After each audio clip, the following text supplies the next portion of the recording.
السلام عليكم ورحمة الله وبركاته. قبل الكلام نحمد ربنا حمدا كثيرا وفيرا طيبا مباركا فيه على كل نعمة ربنا اداها لنا، الحمد لله والشكر لله، والصلاة على نبينا حبيبي يا رسول الله. اللهم صل وسلم وبارك عليك يا حبيبي يا رسول الله. يا رب الفيديو النهارده يعجبكم وينال رضاكم وتطلعوا منه بأي حاجة. مش ايه سماح والله ده بقولها هو فاضل يا صاحبي تصور جيت علينا انا بصور صورة جدا. استنى هات الميلاد اما نخبي نفسنا نصنا كده. انا بقى كل سنة وانتم طيبين. انا عايزاه بعد لو نخش في الروح حط فيها شيشه اما بتناغشني وترجع تلاقيك تخاف تسحب نفسها. ماشي، مين اللي قال كده الثوره وعماله تتكلم فيا؟ مش هي؟ طيب طيب صايمه، احنا لسه ما صمناش، ما تعملش. وبتاعي فول عداه لا لسه عليها ولا بكره ان شاء الله. كل سنه وانتم طيبين. اللهم بارك. ابويا بيرن محمد يجي لما انا عارفه كفايه حاجه عشان ما اشيش كفايه. بطلت بقى كبره وما معلش نص ساعه ولا 10 دقايق. احنا معايا بعد محمد بالليل، الدنيا ليل بعد الساعه 9 حكم الوقت كده هو 9. عشان اقول لخالتي فاطمه هطلق النهارده تقول لي لا استرا يا ساتر يا رب يا ساتر. انا جايبك معاك يلا نروح. اهو السراير اهي. نعم جوزك ده سيدي تمام افتكر يتكلم. والله قفل في وش السكه. هي بنها في المراهقه. هو ابن مين يا ده؟ ابن مين؟ الحكومه قاعده اخته. هو ابن مين؟ ابن الابله رابع. لا يا جماعه ربنا يستر. هو يوم بقى والكل يساعد. الله ينور.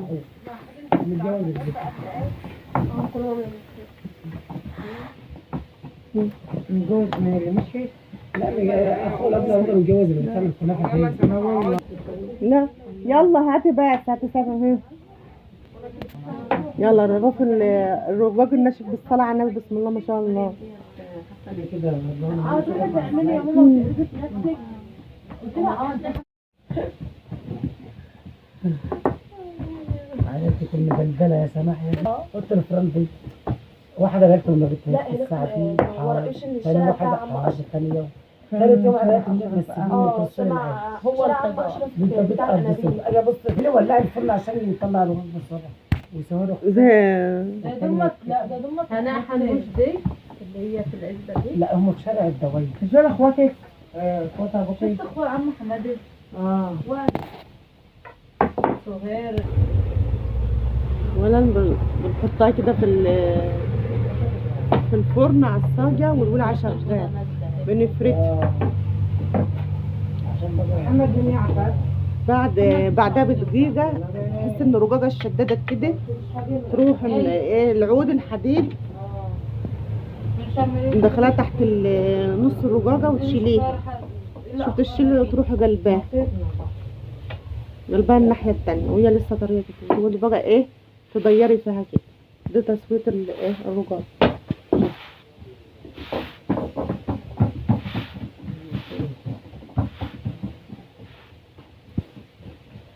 من وقت للتاني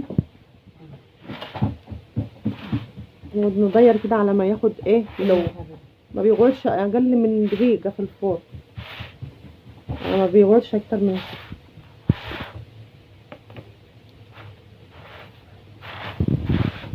والله كده. يعني ايه بنشورك اهو.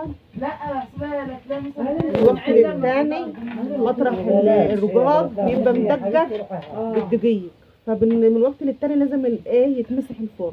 او لو انت بتسوي في الفرن البوتاجاز برضو لازم هتمسحي عشان مطرح الدقيق ما يسمرش الرجاجاي تطلع بيضه وحلوه.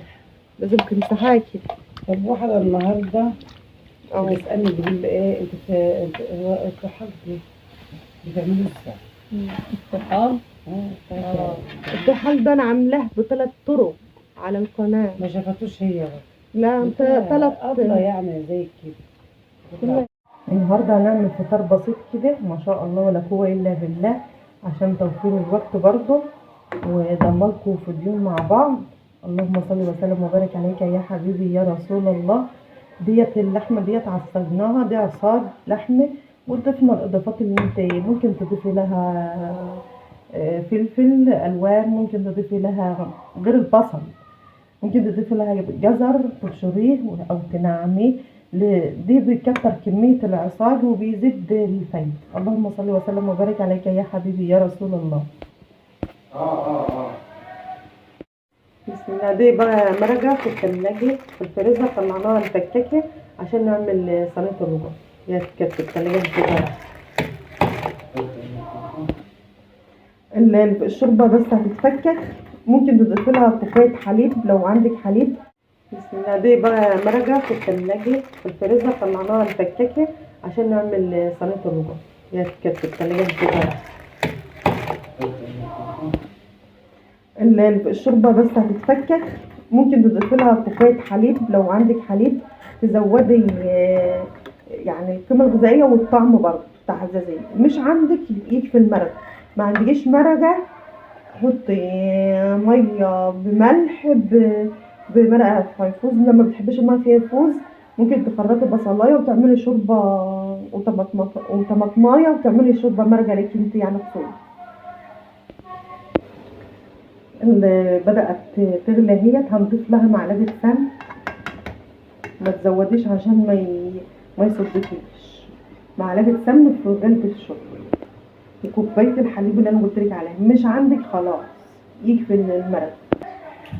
حطينا بقى الرجاج بليناه، واربع اربع رجاجات تحت حسب ما بتحب الطبقات، 3 4 زي ما حبت سمك الصينيه بتاعتك. فانا حطيت 4 رجاجات تحت، واللهم صل على النبي. طبعا بنسجها زي ما انتم شايفين كده داير داير اهو، معلقتين السمقه، ونحط خل كتير عشان ما تصدش اهو زي ما انتم شايفين كده. الحمد لله على السلامة، انا بصور. اخرك يا مجنون. يو بالنظام ده بعد ما سجناها كده.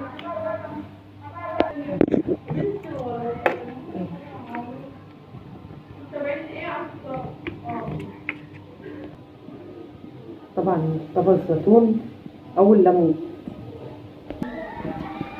لما تشوفوا ان صينية الرقاق ما شاء الله الله اكبر، وشها عامل ازاي ما شاء الله ولا قوة الا بالله. كده بقى ما شاء الله.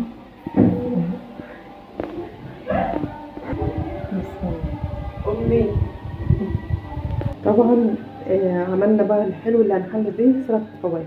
الفاكهة اللي عندك حطيه مع شوية يعني اللي انت عايزاه بقى، بس احنا هنضيف ندعة بسيطة من اللبن كده على الفواكه اللي احنا عاملين دي. ممكن تقطعي جوافة، تفاح، اي فاكهة حباها هتديك سعرات اقل من الكنافة والجلاش والحاجات دي، فيها سكريات عالية، ومنك برضو تعملي ما شاء الله ولا قوة الا بالله تغيري. الله العظيم.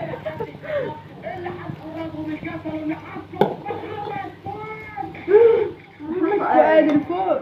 او ماي جاد، اللي فكروا بيه ده. موضوعكم الله الذي لا تضيع ودائعه في رعاية الله وحفظ الله.